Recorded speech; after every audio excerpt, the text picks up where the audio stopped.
नवंबर 2025 पाकिस्तान। एक अफवाह जंगल की आग की तरह फैलती है कि जेल में बंद पूर्व प्रधानमंत्री इमरान खान की मौत हो गई है। और देखते ही देखते बाजार बंद, सड़कों पर हंगामा और पूरा देश एक तरह से थम सा जाता है। आज के इस डीप डाइव में हम सिर्फ इस अफवाह की पड़ताल नहीं कर रहे। नहीं, हमारे पास जो स्रोत हैं वो एक बड़ी तस्वीर की तरफ इशारा करते हैं।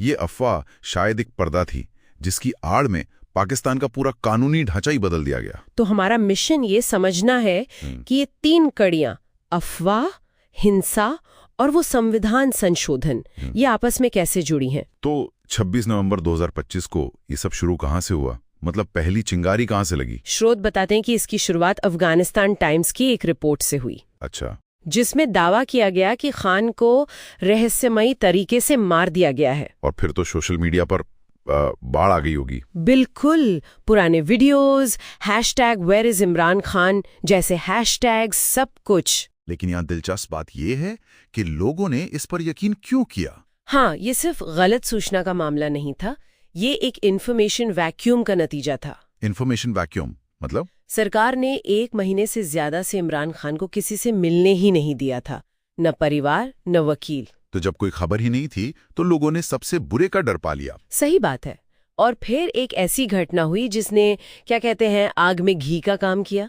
कौन सी घटना? अडियाला जेल के बाहर इमरान खान की बहनों अलीमा, नूरीन और उज़्मा पर पुलिस ने हमला कर दिया। क्या? जो लोग वहां थे उनका कहना है कि स्ट्रीट लाइट बंद की गई और उन्हें बालों से पकड़कर खींचा गया। ये तो भयानक है। जनता ने जरूर सोचा होगा कि अगर सरकार खान की बहनों के साथ सरेआम ऐसा कर सकती है तो बंद दरवाजों के पीछे वो क्या कुछ नहीं छिपा रही होगी। बिल्कुल। और इसी गुस्से ने पीटीआई के फाइनल कॉल विरोध प्रदर्शनों को और भड़का दिया होगा। एक जन सैलाब में बदल दिया। हजारों लोग इस्लामाबाद की तरफ चल पड़े, लेकिन सरकार ने सेना और रेंजर्स को लगाकर राजधानी को एक किले में बदल दिया था। और फिर 26 नवंबर की रात को क्रैकडाउन हुआ। हाँ, आंसू गैस, रबर की गोलियां और कई रिपोर्टों के अनुसार असली गोलियों का भी इस्तेमाल हुआ। हताहतों की संख्या पर तो काफी विवाद होगा। बहुत। सरकार कहती है 4 सुरक्षाकर्मी मारे गए, पीटीआई कहती है 12 प्रदर्शनकारी। लेकिन अल जजीरा और बीबीसी की जांच में क्या मिला? अस्पतालों में गोली के घाव वाले मरीज मिले जो सरकारी दावे पर गंभीर सवाल उठाते हैं।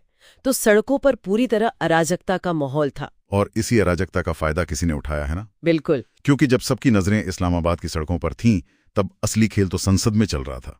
वहां 27वां संवैधानिक संशोधन पास किया जा रहा था और ये कोई छोटा मोटा बदलाव नहीं था। मतलब? उन्होंने 3 बड़े बदलाव किए। पहला, एक संघीय संवैधानिक न्यायालय यानी FCC बनाया गया। 1 मिनट, FCC ये क्या है? एक और सुप्रीम कोर्ट? नहीं, असल में ये सुप्रीम कोर्ट को शक्तिहीन बनाने का एक तरीका है। मतलब अब देश के सबसे बड़े संवैधानिक मामलों पर फैसला ये नई बॉडी करेगी। लोकतंत्र के रेफरी को ही बदल देने जैसा है। हाँ।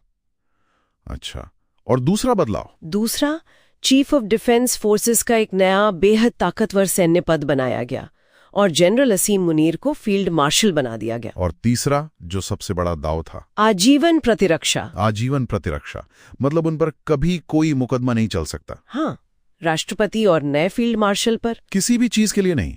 वो प्रभावी रूप से कानून से ऊपर हो गए हैं। ये तो एक तरह की संवैधानिक राजशाही हो गई। बिल्कुल सही शब्द है, या जैसा हमारे एक स्रोत में कहा गया है, संवैधानिक स्ट्रेटोक्रेसी। संवैधानिक स्ट्रेटोक्रेसी सुनने में भारी शब्द है। आम भाषा में मतलब क्या हुआ? क्या ये सीधे सीधे मार्शल लॉ नहीं है? उससे भी ज्यादा खतरनाक है।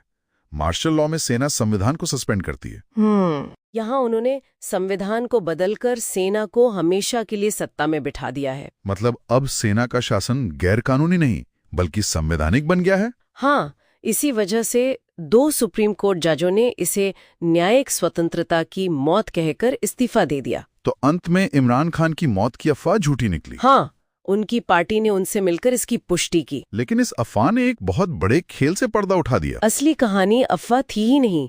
असली कहानी है 27वां संशोधन, शक्तियों के पृथक्करण का सिद्धांत, जो 1973 के संविधान की आत्मा थी, उसे खत्म कर दिया गया है। और ये हमें एक अहम सवाल पे छोड़ जाता है। हाँ, भविष्य में देखने वाली बात यह नहीं होगी कि जेल की कोठरी में एक आदमी के साथ क्या होता है। असली सवाल यह है कि इस नए संघीय संवैधानिक न्यायालय में किसे बिठाया जाएगा, क्योंकि वही